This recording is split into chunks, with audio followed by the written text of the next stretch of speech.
But tonight, I just want to get into it, man. I got to get this off my chest. I'm tired of reading all of these damn NASCAR fans' opinions on the races this weekend. All right, Tom, your opinion of the truck and Xfinity racing. Terrible. It was a snooze fest. We saw cars we couldn't even pass. It wasn't even pack racing. It was just. Even then, if it was just pack racing, it wasn't good. If you call that pack racing, but it's just terrible. It's so sad to see what Atlanta has turned into. Hey everybody, this is Thomas from the Dega Boys channel reminding you to hit the like button if you're enjoying what you're watching. If you want to see more great content like this, make sure to hit the subscribe button and hit the bell icon as well to be notified of any future videos coming out. Thanks for watching, now back to the video. I really thought of Atlanta as one of the premier tracks before the repave, before they screwed it all up. So I don't. I hate going to Atlanta. I hate it. I really do. And the race review for the Cup Series is not gonna be much different. Yeah, yeah, I'm with you. I mean, it's just not racing, man. It's not. It's that. All right, yeah. Let's just get into it because I've got a lot. I just want to get off my chest. I'm really frustrated with NASCAR right now. I am so over it. I'm almost done with it. Like I have put too much time and effort into this sport, too much dedication. I can't remember the last time I fell asleep during a NASCAR race. I don't think I ever have. I've always been pretty damn entertained by these races because of the strategy and stuff we've had. But I fell asleep, what, 3 times during this race? I mean, I fell asleep one point during stage one, towards the end of stage one. I think I slept halfway through stage two.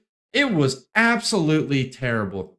My best way to summarize this race is 259 laps of complete garbage. NASCAR basically just put this garbage product in front of our faces and told us, this is amazing, this is great. Clint Boyer's telling me, viewers should be absolutely on the edge of your seat right now enjoying this. And it's like, no, I'm not enjoying this. This is absolute freaking dumpster fire doo-doo garbage.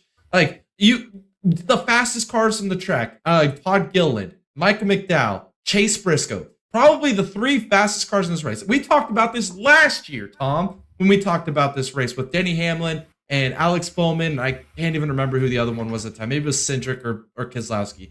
Were the best 3 in the race last year. Whenever they go to make a move to the inside, nobody goes with them. They stall out. It's just manufactured racing.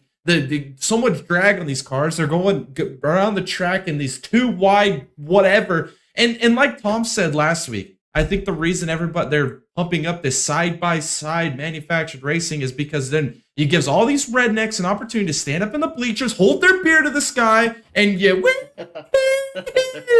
like it's the best freaking thing they've ever seen. Absolute dumpster doo-doo garbage. I'll let you interject here, Tom, and then I'll jump into some more of my points here.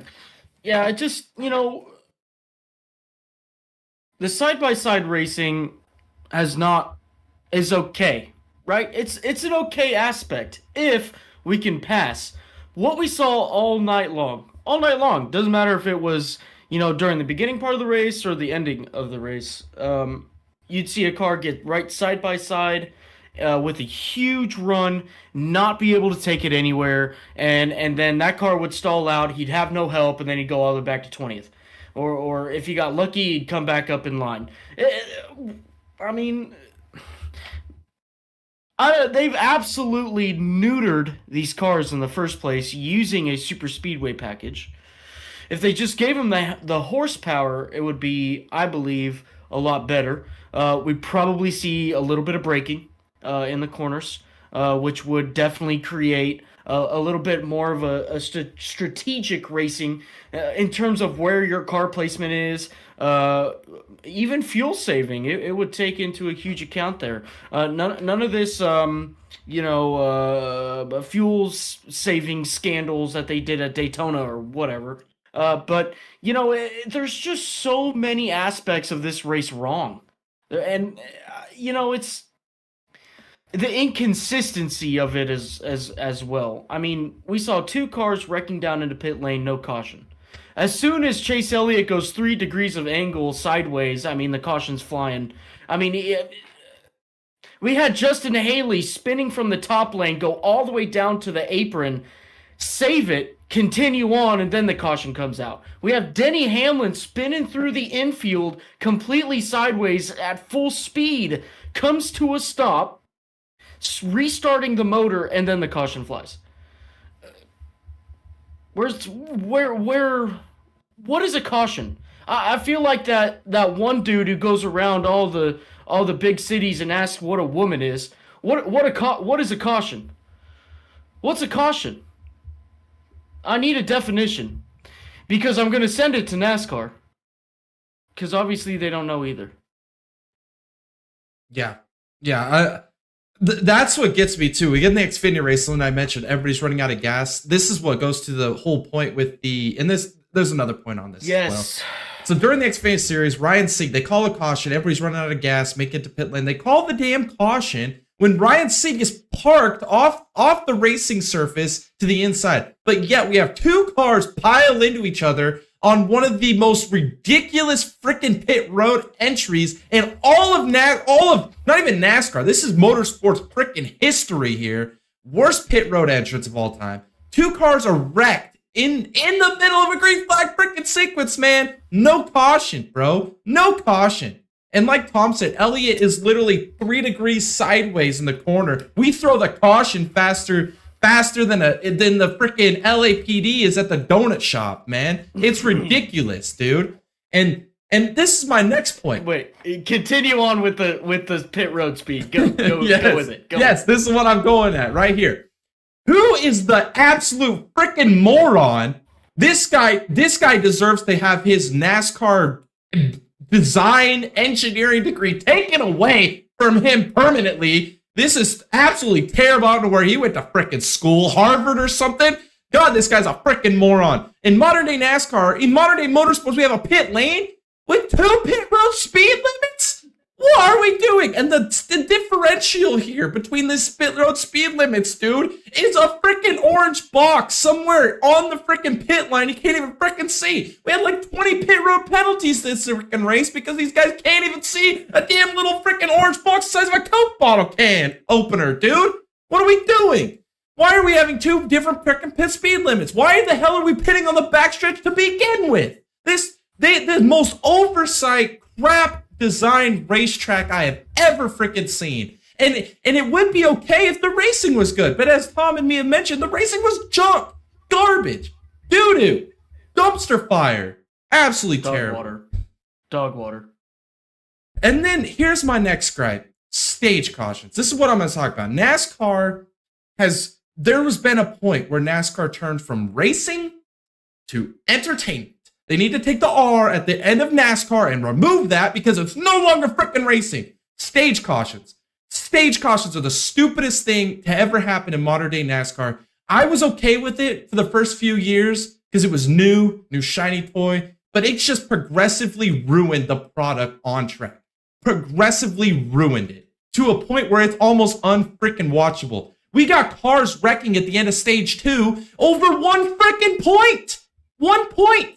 Joey Logano throws a stupid block on Busher. He's trying to be aggressive to save 1 point for the championship because every point matters now because of the freaking playoff system. We're wrecking at the end of stage 2 for no freaking reason. We finally had maybe a glimpse of some type of actual racing with some strategy played in there. We had the field spread out. We had different guys being able to make moves because we're not locked into this freaking manufactured aero freaking pack racing that we have there.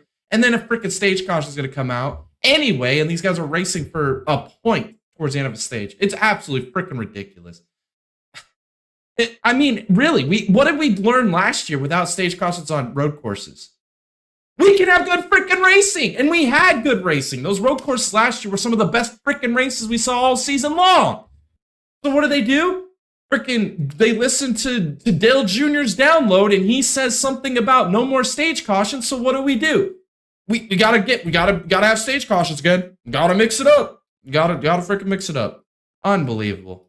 And then, here we go, Tom. Here's the real kicker here.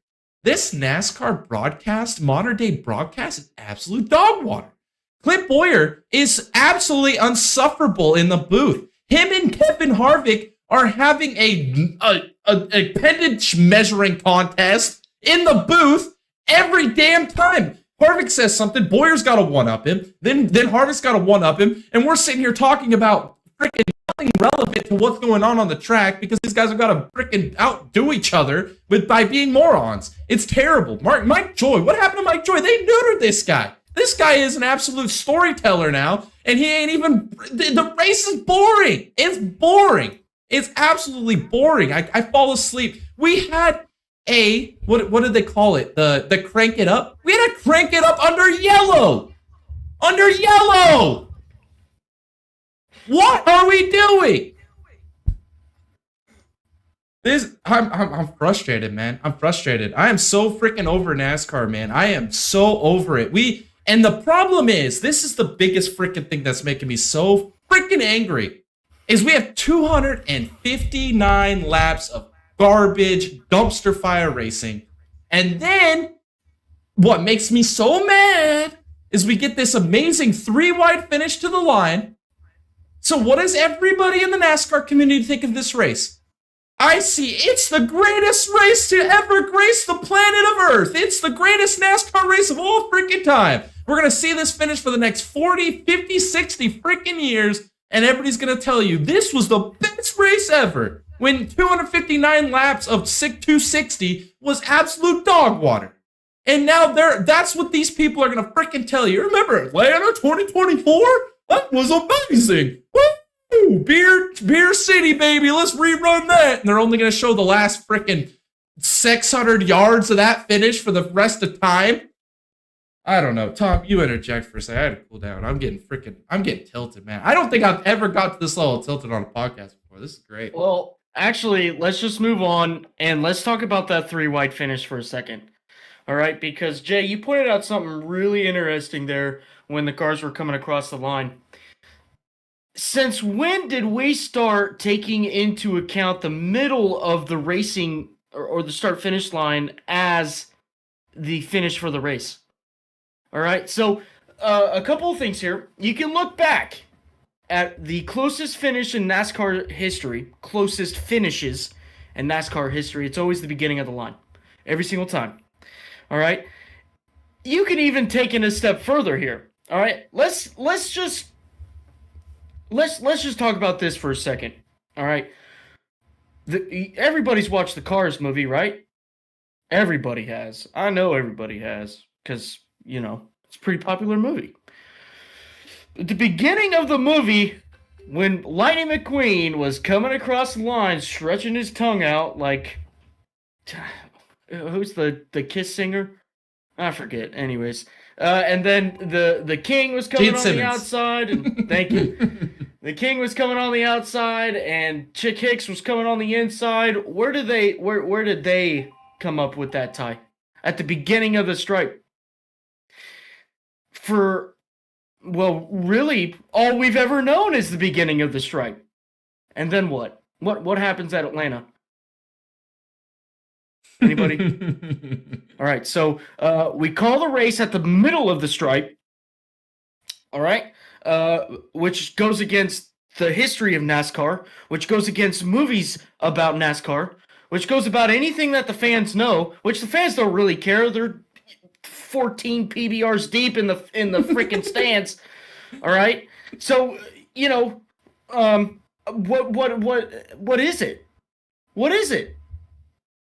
What is it for real? Like, I want to know, because if we're getting, basically we could chalk the whole weekend up to that last lap saving the weekend. Actually, we could just chalk it up. You know what? I don't even care. We could chalk up the whole weekend as being a complete failure. And the only people telling you that it was good were the people in the booths. Mm-hmm. That's it. 3 people. I don't know about Clint Boyer. I'm kind of on the fence there.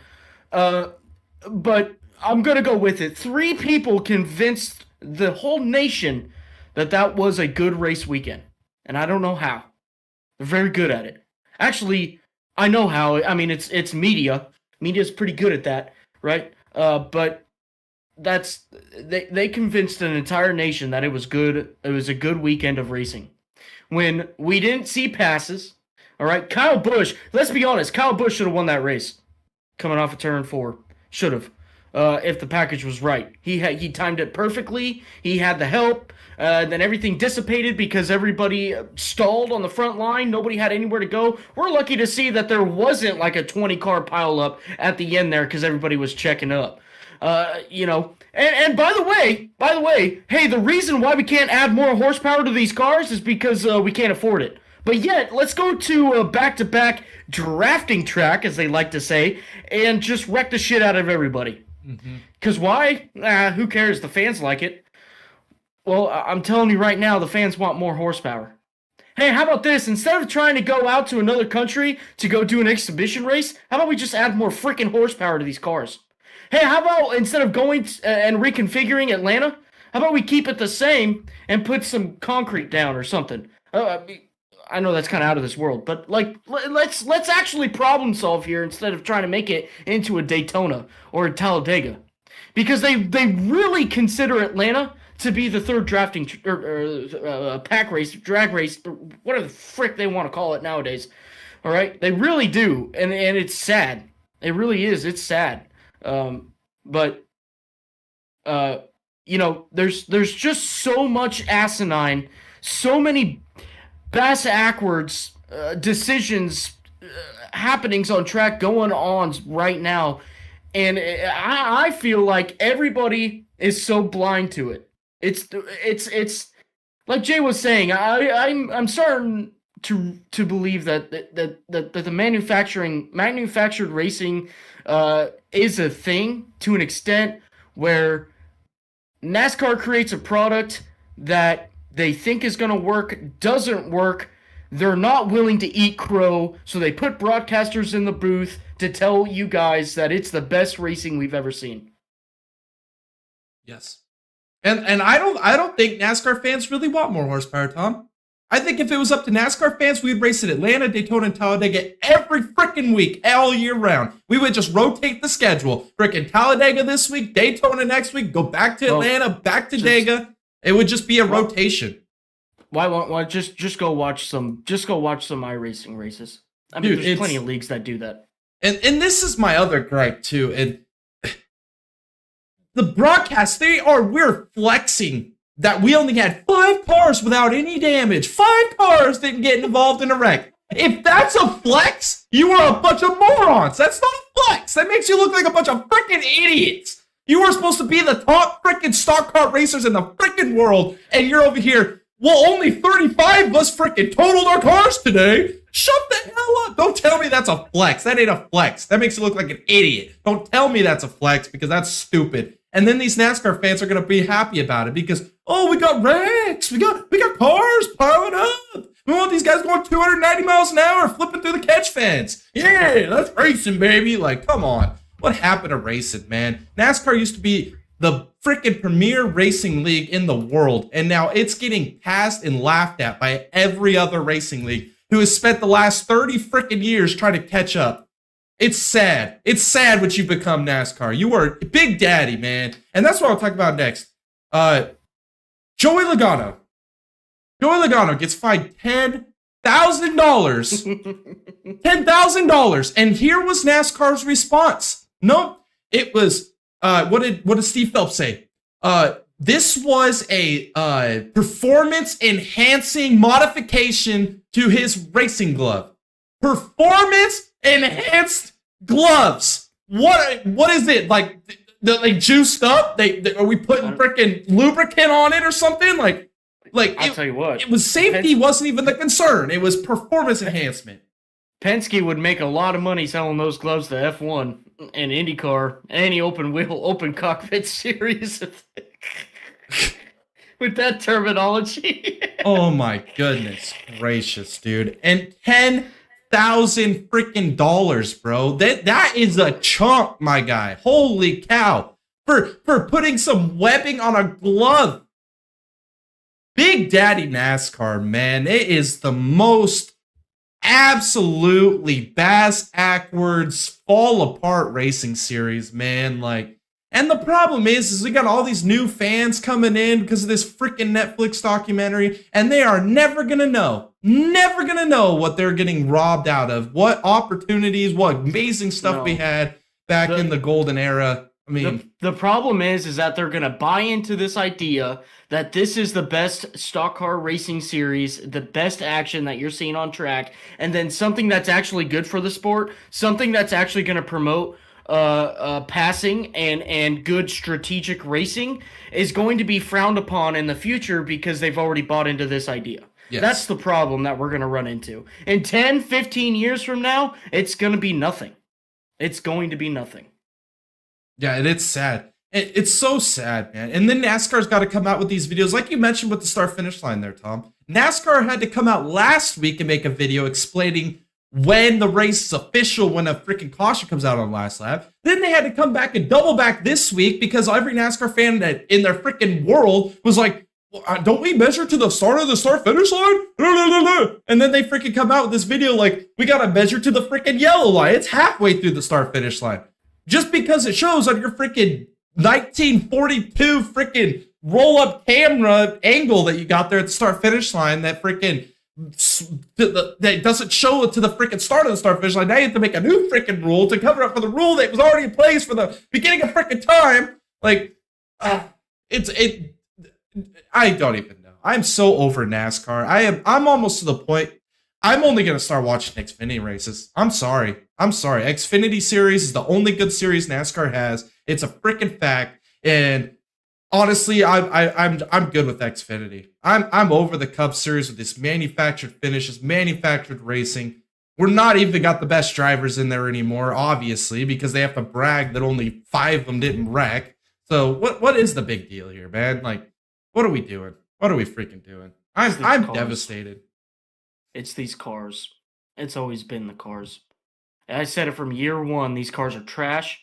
Too rigid. We get multiple drivers with concussions being out for the rest of the season. Actual safety concerns pertaining to the actual car, nothing else.